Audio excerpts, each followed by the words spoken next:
get him now!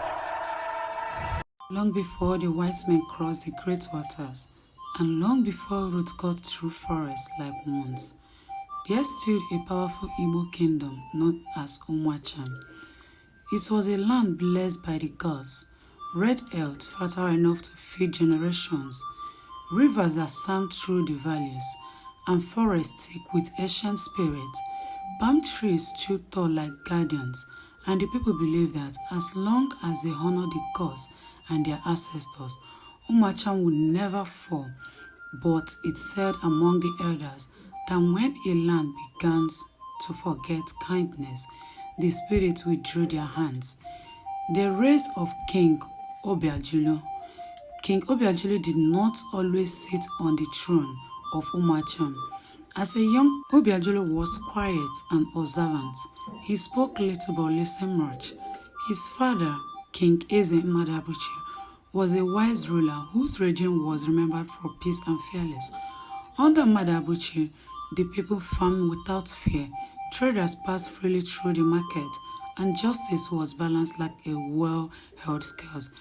Obiajulu watched his father settled under the oak tree, listening to both the poor and the wealthy. But where others saw wisdom, Obiajulu saw weakness. A king who listened too much, Obiajulu whispered to his friend, Nnadozie, invite disrespect. When Eze Madabuchi died peacefully after a long illness, the land mourned for 7 market weeks. Drums were silent.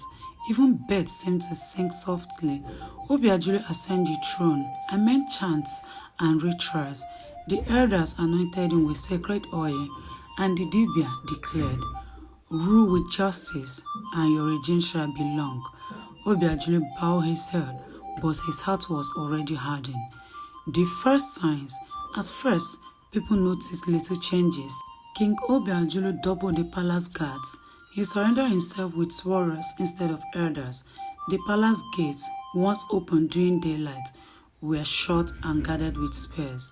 Then came the tax.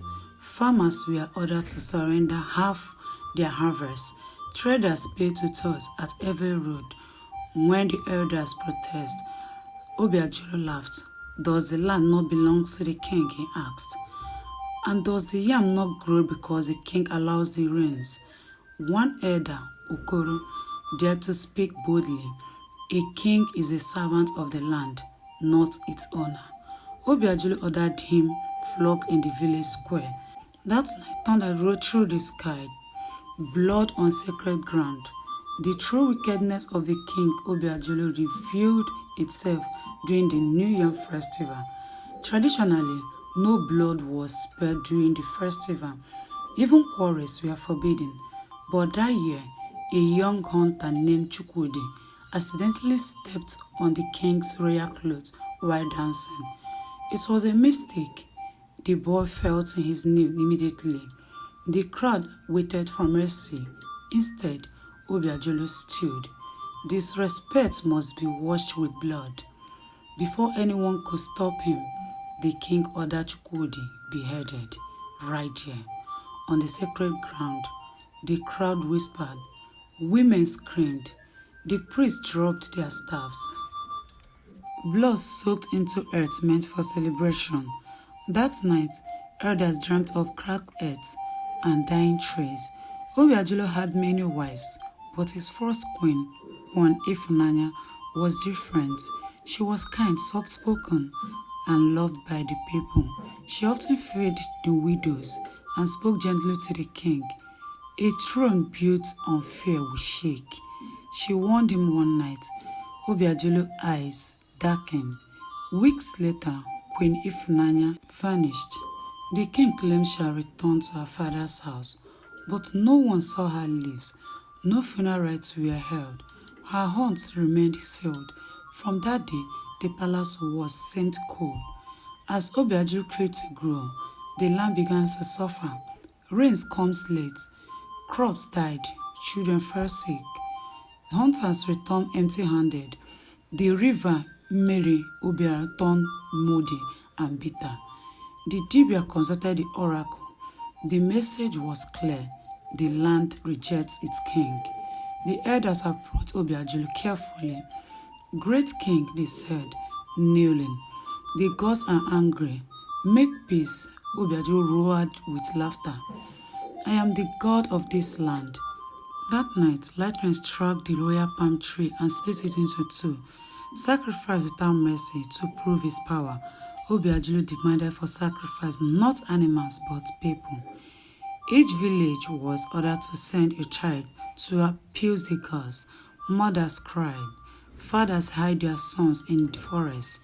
When one village refused, Obiajulu sent warriors who burned their hunts and slaughtered livestock. Smoke rose over Umuachim for days. The people whispered, "This is not a king, this is a curse." The boy who would not die among the village was Umuaka, home to a boy named Nkemudelem. He was chosen for sacrifice. He was dragged to the palace shrine. Nkemudelem did not cry. When the Dibia raises his blade, the earth choked violently. The blade snapped into two. A strange wind blew through the shrine. The fire went off. The Dibia screamed, "Stop! This child is marked." But Obiajulu was furious. "Kill him with stones." Before a single stone landed, a thunderous voice echoed, "Enough!"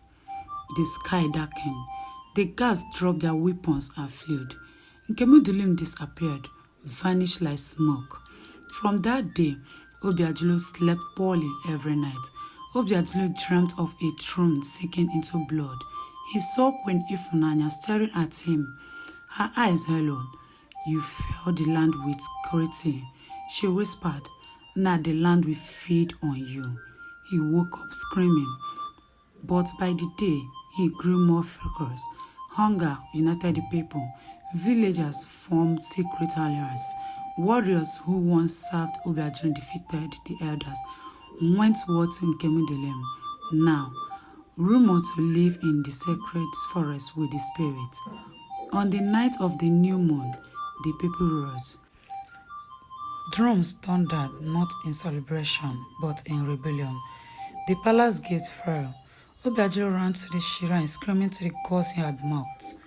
But the shrine was silent. The people dragged him to the village square.